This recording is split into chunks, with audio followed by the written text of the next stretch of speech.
Dr. Kellogg's was a gentleman who was a vegetarian. He didn't like meat. He believed that people need to eat carbohydrates. He had a health farm in the early part of the 1900s in the Midwest, near where my mother was brought up. And he realised that we had trouble eating grain. And so he prepared the grain in a certain way so people could eat it. His early work was fairly profound in raising the awareness, at least here in America, that food mattered in terms of health. Dr. Kellogg had the sanatorium where he was pushing a plant-based, high-fiber diet. So there was a gradual transition from a hearty breakfast that was meat and eggs or oatmeal with butter and cream to the breakfast cereals with skim milk.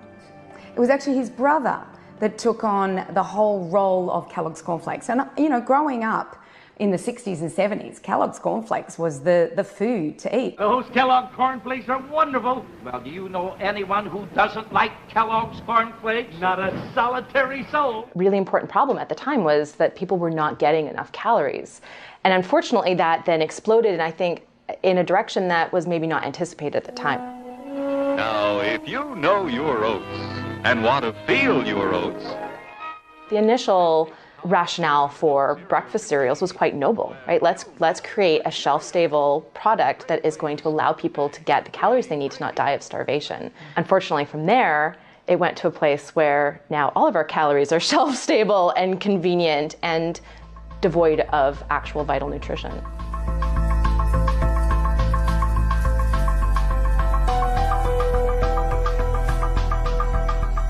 By the time we got to the 60s and 70s, they were fortifying it with minerals as well as vitamins. We've had to add vitamins and minerals to it in order to deal with malnutrition. The whole idea of fortification is we've taken out the bran and the germ, and so we're going to put these vitamins back in to replace them.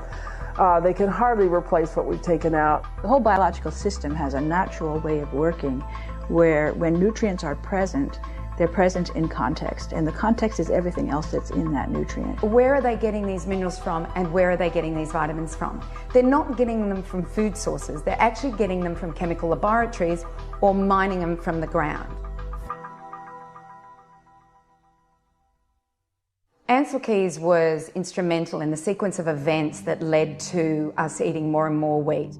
Ancel Keys proved to be the harbinger of a major global indication that fat was to be demonized, and that fat was responsible for just about everything bad you can imagine in the world. He reached the conclusion that it was the drop in the consumption of butter and eggs that was associated with the drop in cardiac mortality. He went to 21 countries, but only 7 of those countries actually proved his theory that fat caused heart disease. He fabricated the story, really, about the relationship between cholesterol and heart disease by selecting nations that fit on his curve and throwing away all the rest. And it's amazing that his chart had so much impact on how we were told to eat. That same data could be examined and has been examined by other scientists to say it was the drop in sugar consumption that occurred at the same time that was associated with the drop in cardiovascular mortality. Fast forward to the present, and the children are getting extruded cereal, Cheerios, skim milk, sugar, margarine, vegetable oils. There's nothing in that breakfast to nourish any part of the body.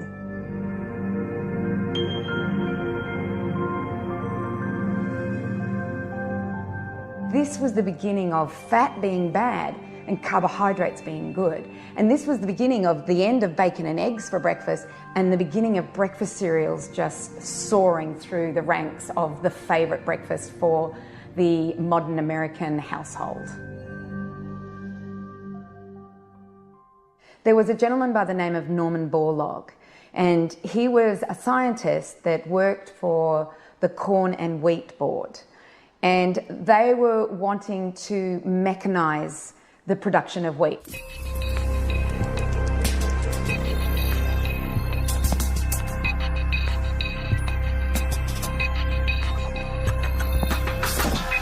What he ultimate aim was, and I think it was a noble aim, was to feed starving countries such as India and Pakistan.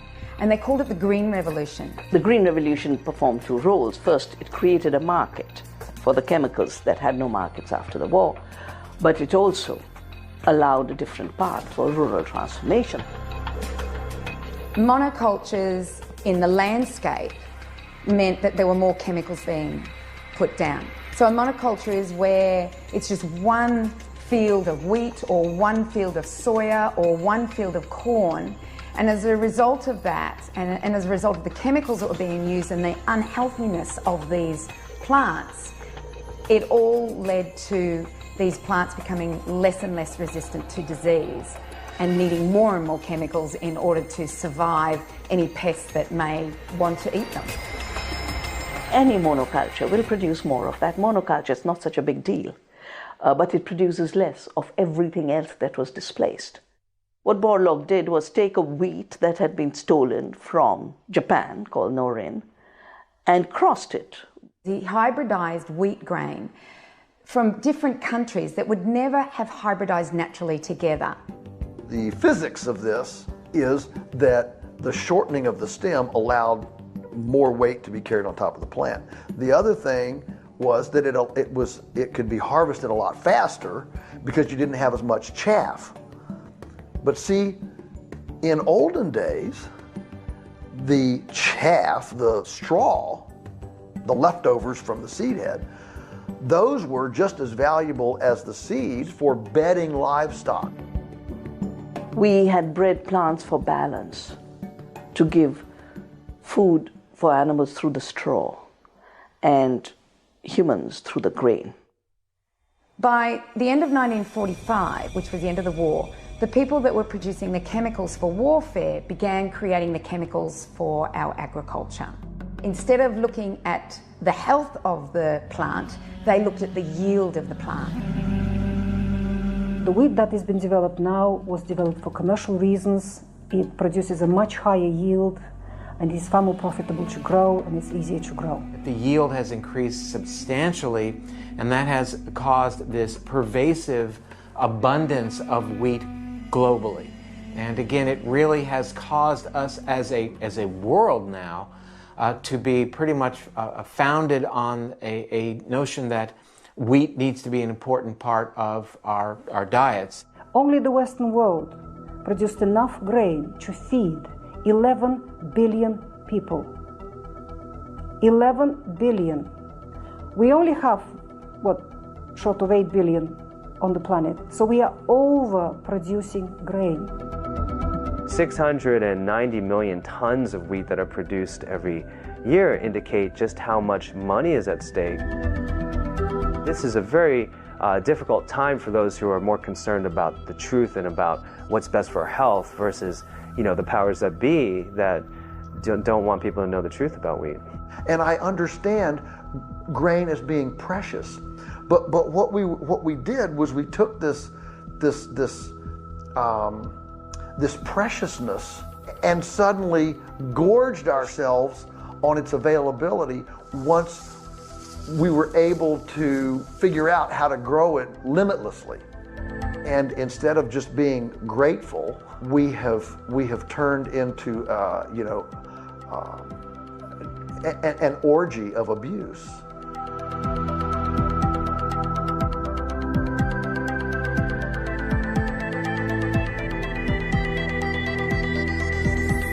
So here we are in the 1970s and 1980s. We've had the influences of seducing the housewife out of the kitchen with foods that were prepared, such as breakfast cereals. We've had the influence of Ansel Keys, more carbohydrates, less fats.